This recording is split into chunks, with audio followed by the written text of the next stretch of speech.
Bon.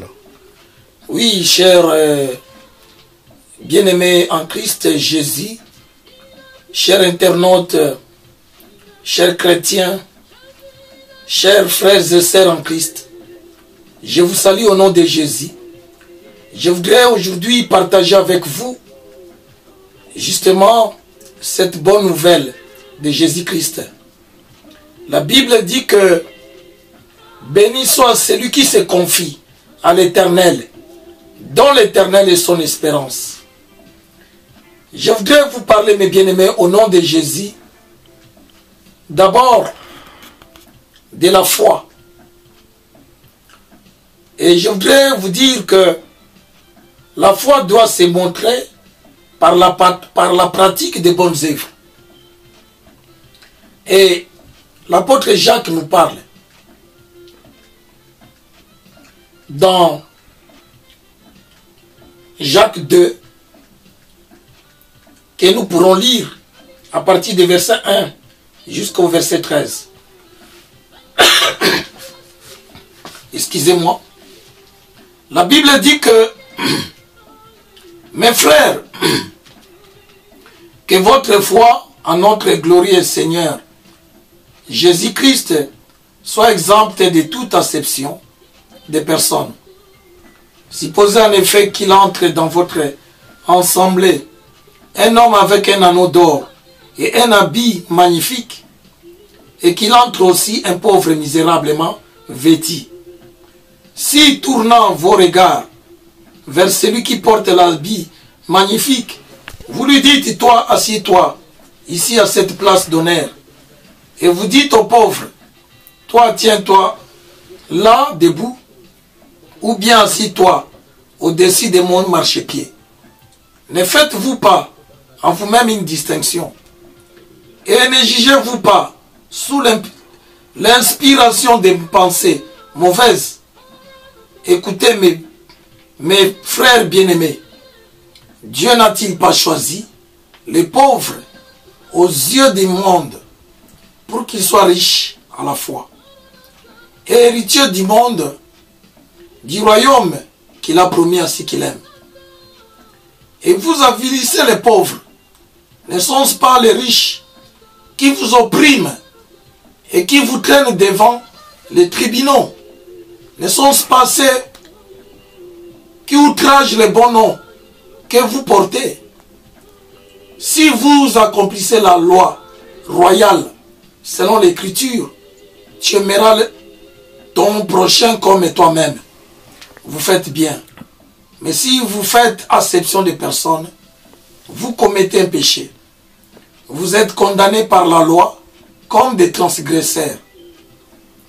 Car quiconque observe toute la loi, mais pêche contre un seul commandement, devient coupable de tous.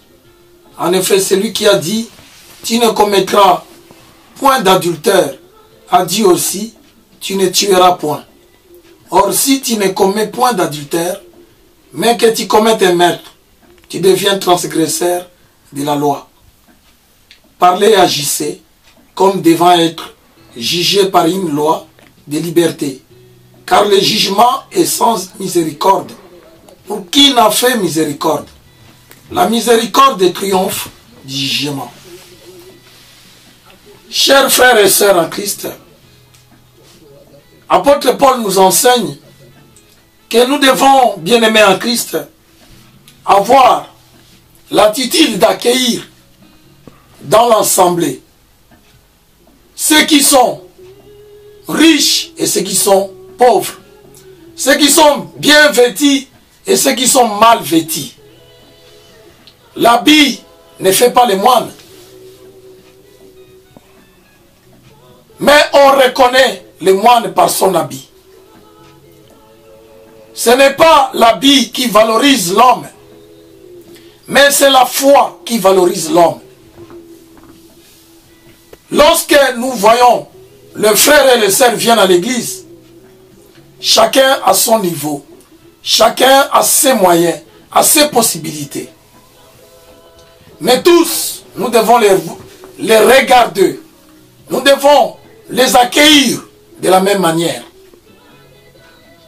Car devant Dieu, nous sommes tous égaux. Et devant Dieu, il n'y a pas de distinction. La seule distinction que nous pourrons faire, c'est lorsque nous avons en face de nous un païen et devant un chrétien. Là, nous pourrons essayer de faire la distinction. Parce qu'un païen, c'est celui qui n'a pas la connaissance de Dieu. Il n'a pas la nature de Dieu. Il n'a pas le vêtement de Dieu. Mais un chrétien, c'est celui qui a l'esprit de Christ. C'est celui qui marche avec la foi. C'est celui qui connaît Dieu. Et c'est celui qui obéit à sa volonté. La Bible dit, celui qui n'a pas l'esprit de Dieu n'appartient pas à Christ. Mais ce que je voulais vous dire, mes bien-aimés, nous devons appliquer la foi avec les œuvres. Parce que la foi est une ferme assurance des choses qu'on espère, la démonstration de celles qu'on ne voit pas. Abraham a crié à Dieu et sa foi lui fit compter justice et il fit appeler l'ami de Dieu. Au nom de Jésus, mes bien-aimés, nous marchons par la foi et non par la vie. Parce que nous croyons à celui qui nous a appelés, à celui qui nous a fait l'appel, à celui qui nous a donné le ministère, à celui qui nous a recommandé. Aujourd'hui, nous marchons dans un monde perdu, dans un monde égaré, dans un monde de péché, dans un monde de corruption. Mais la foi de Dieu nous amène dans la justice, dans la vérité. C'est pourquoi notre vie doit ressembler à Jésus. Une foi sans œuvre est une foi morte. Un chrétien doit manifester sa vie chrétienne avec de bonnes œuvres. Les bonnes œuvres doivent accompagner la foi d'un chrétien. L'église aujourd'hui, nous voyons des frères et des sœurs. Mais quel est le comportement, la conduite de ces derniers? Eh bien, il est temps aujourd'hui que nous puissions parler de la foi et des œuvres. La Bible dit que nous sommes sauvés par la grâce, par les moyens de la foi. Mais cela ne vient pas de nous, mais c'est un don de l'Éternel. Dieu veut que nous puissions nous sanctifier. Dieu veut que nous puissions marcher dans la crainte de Dieu, dans l'obéissance de sa parole, dans la mise en pratique de cette parole. Et Paul nous dit, nous voyons la parole de Dieu, que Dieu n'est pas un Dieu d'injuste, ou le Dieu d'injustice, mais il est le Dieu qui fait grâce à qui il veut, et il fait miséricorde à qui il veut. Bien-aimés, les riches d'aujourd'hui de ce monde, de ce siècle, c'est eux qui persécutent l'Église, c'est eux qui persécutent les chrétiens. Et aujourd'hui, ils combattent les vrais chrétiens. Avec leur richesse matérielle. Parce que ce sont des gens, pour la plupart, sont dans les ténèbres. Et ils combattent la lumière de Dieu, la vérité. Mais Dieu leur promet le jugement. Le jugement de Dieu sera sévère envers les riches de ce monde. Et qui sont en train aujourd'hui, véritablement, de rejeter les pauvres. Bien-aimés, si vous êtes pauvre en Christ, sachez que vous êtes riche avec Dieu. Parce que Jésus a dit, errez les pauvres en esprit, car le royaume de Dieu leur appartient. Au nom de Jésus, que le sang de Jésus, mon frère, te couvre en ce lieu, en ce moment. Makila na Yesu Christo, epetolayo, esukolayo, elimbisayo. Que le sang de Jésus te pardonne. Toi chrétien, toi qui vis encore dans l'ignorance et dans l'incrédulité, la foi est une ferme assurance des choses qu'on espère, la démonstration de celles qu'on ne voit pas. Ici, Dieu nous parle que nous devons faire attention au péché, que nous devons marcher dans l'observation de la loi. Car la Bible dit, si tu observes tous les commandements de Dieu, mais que tu pêches par un seul, c'est comme si tu as péché à tous. Donc nous devons marcher dans la crainte de Dieu. Bien-aimés, ne commettez pas l'adultère. Car le démon d'adultère, il n'a pas le pouvoir de conduire ton esprit. Il faudra le chasser au nom de Jésus. Il faut chasser les démons de vol, les démons de mensonge, de l'impudicité, de violence.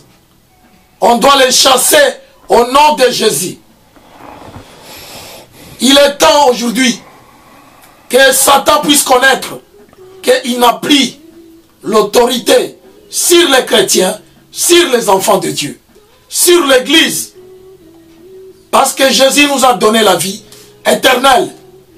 La Bible dit, Dieu a tant aimé le monde, il a donné son Fils unique, afin que quiconque croit en lui ne périsse pas, mais qu'il ait la vie éternelle. Et sachez que nous vivons sous la grâce et non sous la loi. La grâce de Dieu nous conduit et la grâce de Dieu nous élève. Bien-aimés, sachez-le très bien. Notre vie doit répondre aux aspirations de notre Seigneur. Notre foi doit être accompagnée de bonnes œuvres.